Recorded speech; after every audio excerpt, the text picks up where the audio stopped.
Hello, ladies and gentlemen. I come to you with good news from lands afar.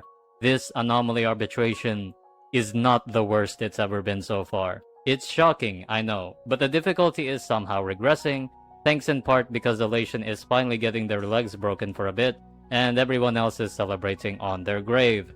Blessed be, endgame is finally saved and we can thank Blade for finally making this game normal again. I say this as if they'll stop releasing Elation characters now, and Elation shilling won't be as aggressive. In all seriousness, Anom is back in form with 2 stages that have a pretty fair reward and damage check, and 1 night stage that will haunt my dreams forever, and 1 king stage that is trembling and their boots hiding behind the knights.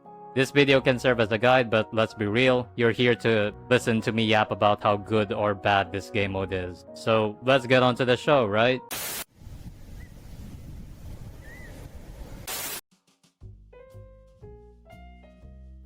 We will start from the easiest night stage, then on to the hardest. The easiest is night 1. The debuffs for night 1 are depowered and flow break. Depowered lowers your energy on start and your ERR outside of turn, and flow break reduces the damage the enemy takes every time you hit it, but it gets reduced when you use a follow-up attack instead or an aha instant ends. Night 1 features the robot that on their first turn doesn't attack, but puts themselves in a state that where if you attack it, it can either punch and confuse you or punch the enemy beside them.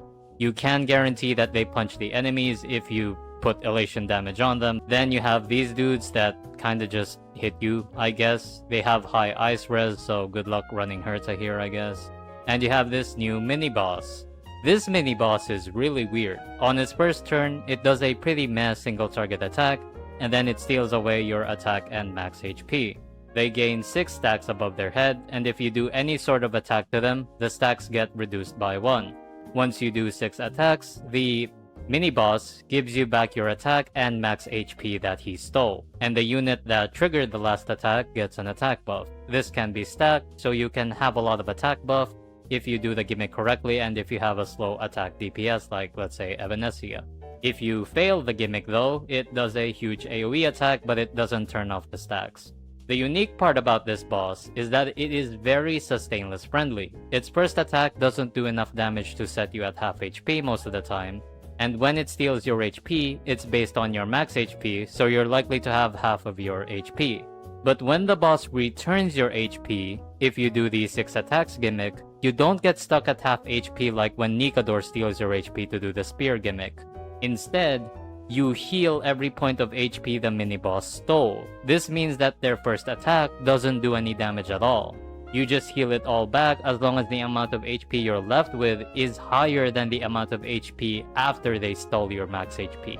I think it's better to look at the footage on screen of how it works in practice because listening to it can be a bit confusing. The other enemies are also very sustainless friendly. If these enemies hit before your HP is stolen, you can just heal it back if your HP is high enough, or in the case of the mech, their first turn doesn't hit you at all and you can just break them to prevent any stray punches. I managed to first try sustainless it on stream, which just gives you a scale of how easy and predictable it is. Even if the stage has a depowered debuff, I still used an E0 Tribbie on it with DDD on my American account. I managed to 2-cycle it with a 6-cost sustainless Acheron team, with the only signatures being on Cypher and Acheron, so it wasn't even that necessary. Overall, this is a very basic stage. You just need hit counts to consistently do the gimmick of the mini-boss, and preferably a Tribbie somewhere to get rid of the flow break debuff. The HP isn't a pushover though. There's a reason why this boss is easy to sustainless, because if you're using a sustain against it, it's asking for a lot of trouble. You kinda want to do sustainless because the HP is a bit high, and if you can't kill quickly enough, the stage gets really annoying. But as long as you do the gimmick, you stop the debuff, which has a pretty good amount of units, and if you have enough damage, you're okay for night 1. The best units are obviously Ashveil and Blade. Even without Ashveil, Blade destroys this with Acheron at E0. Welt does surprisingly well too. He buys you enough time with his gimmick and makes sustainless even easier. Because it is AoE, an E2 Phynon also destroys this. He does have a follow-up attack of his own to take care of flow break, and he does not care about depowered. Elation obviously destroys this.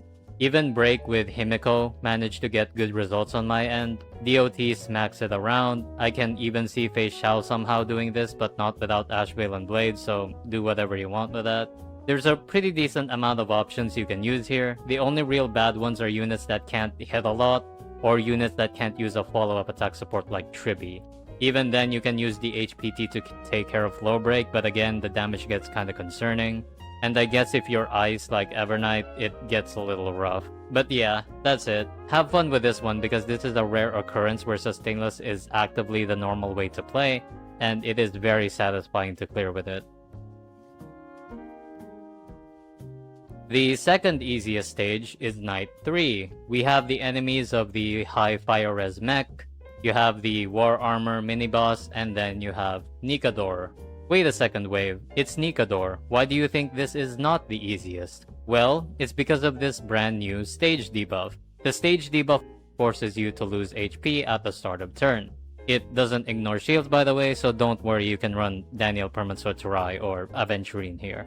Nikador is a famously easy boss because of the fact that their HP is low, and they don't hit hard enough to warrant a sustain for most teams, which makes zero cycling really easy, especially in MOC.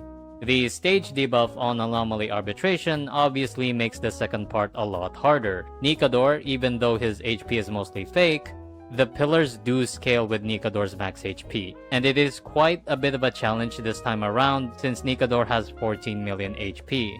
In practice, in all of my accounts, the normal E1 archers with decent builds could take 5 arrows to take down 2 spears, with an unlimited blade works taking down another spear sometimes.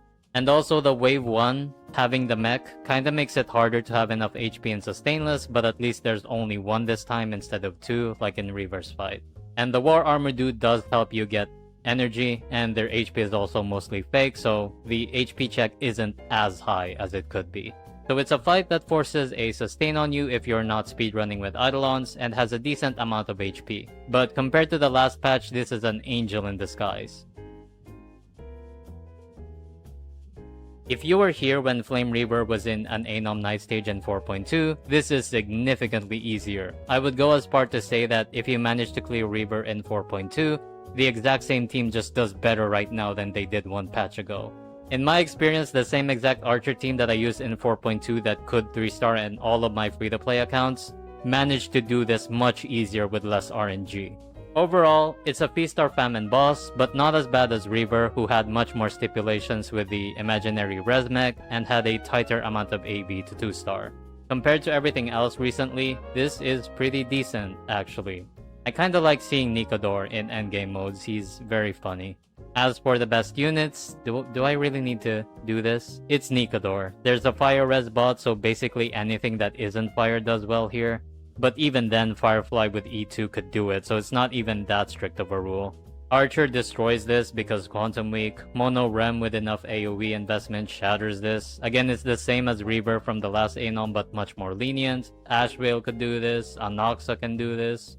Evanesia can do this. I did struggle with Aglaya, but that's just HP inflation, and I'm sure there's better Aglaya players that can actually do it. I destroyed this with DOT despite the fact that it was kind of a bad matchup, because the team just does enough damage. Again, it's Feast or Famine, and the bar is pretty within reach even in my free-to-play account, so there's really no excuses why you can't clear this if you manage to clear the last Anom Arbitration.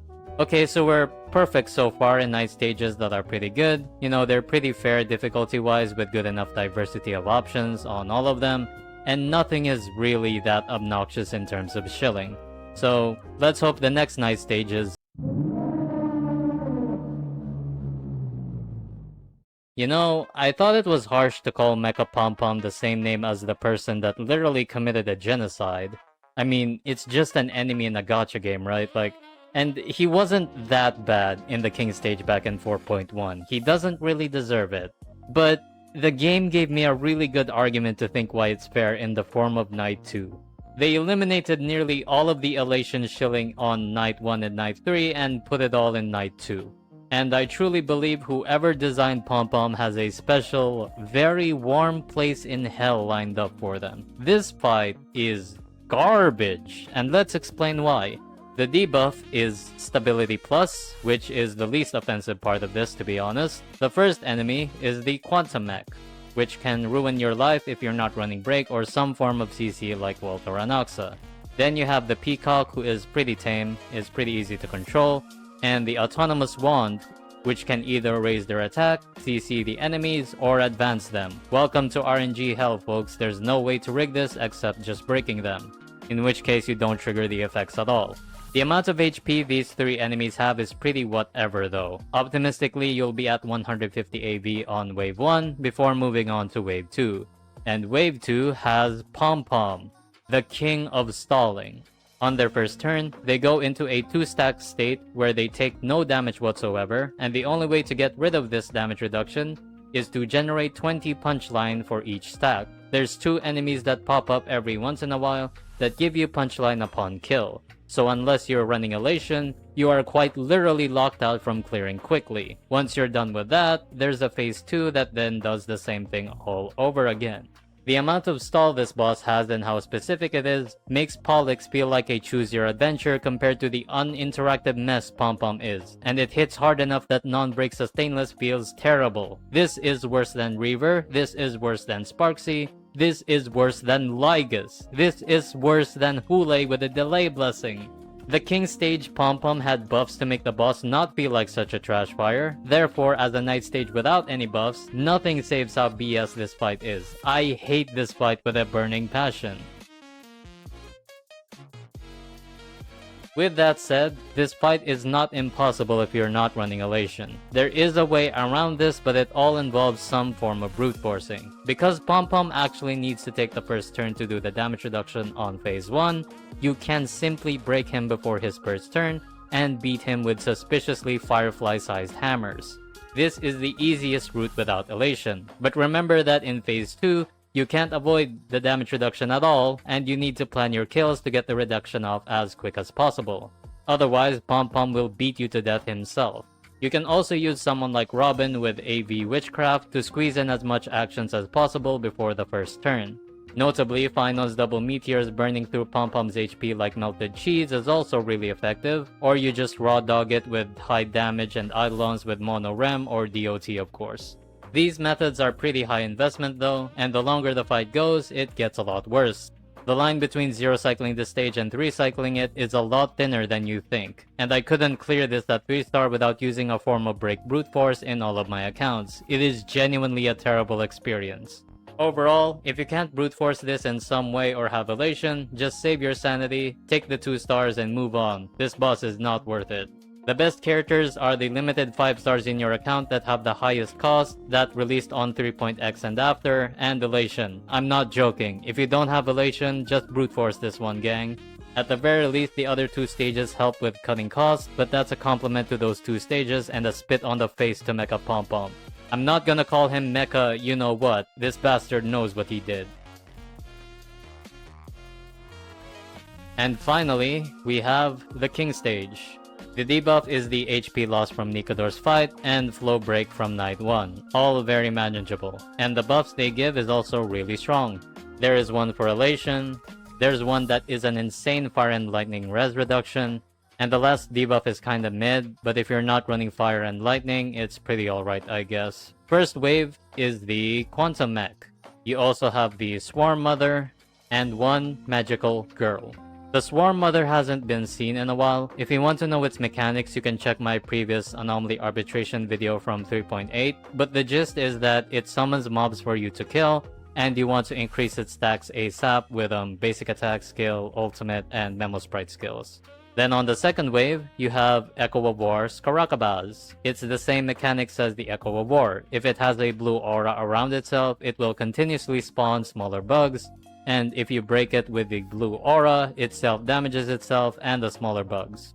When the smaller bugs die, they self-destruct to do damage on the other bugs, and also gives them vulnerability, which is quite nice to deal damage on them. Overall, there's not really much else to say about it. It's pretty simple. You just want a lot of AoE but also decent single target, and ideally a team that fully exploits the high amount of res reduction from the second buff, so an Ashveil and Blade team or even Sustainless Break can work. Mono Rem obviously destroys this. They are weak to ice. Just note that Quantum is resisted, so Catris as a main DPS specifically can be a bit rough. They are weak to physical, so Phynon also destroys this. Evanesia and the other Elations also destroy this. It is good that if you're not aiming to zero cycle, this fight is not really that dangerous, and you'll just win eventually even if you're running like Quopo or something. So if you're a 6 cycle type of guy, you just care about the dice, this is quite simple and much easier than the other king stages we've had recently, so that's good at least. So that's all for the king and knight stages. So how good is this Anomaly Arbitration? Like I said, the newest isn't the worst somehow. The King stage is a lot more liberating than the 4.2 King stage with Full Wish, and the Knight stages are also just better. And yeah, this is way better than 4.1 Anomaly Arbitration, like there's no shot. It's about as difficult as the 4.0 Anomaly Arbitration. If it wasn't for Sparkle and Archer being free, 4.0 would be a lot harder, so I wouldn't say it's easy since we didn't get free stuff this time. Also, King Pom Pom kinda ruins what could have been a perfectly balanced Anomaly Arbitration in my opinion. But still, this is good. This is a step in the right direction. If you want the dice, it's fairly balanced and you just don't die, like in the Lygus fight or even the Reaver fight at least. You know, isn't it a weird coincidence that Anom feels less BS when there's less Elation Shield, and it feels even less BS when there's no Mono Rem Shield either? Kinda makes you think, doesn't it? It almost feels like heavy shilling for only 3 units and 1 team feels terrible for endgame. You know, I can't even put all the credit on Blade making the meta healthy, because Ashveil was also fairly generic and still got the worst Anomaly Arbitration so far. It really is up to the whimsy of the devs if the next Anomaly Arbitration is CIA-funded torture. But anyway, I'm gonna give Hoyo credit. This is actually a decent AA. It's way better than the previous ones, which is encouraging for the future. I'm just too jaded that I can't really hope that it gets better, but at least it's possible, you know. I wouldn't call you a fool in hoping it gets better, right? Like, it is what it is. But yeah, that's all. This is a good Anomaly Arbitration, I think. Like, comment, do all the algorithm stuff, and I'll see you tomorrow with Red Hair Mother Beta. You guys know what I mean. Anyway, I'll see you all. Bye!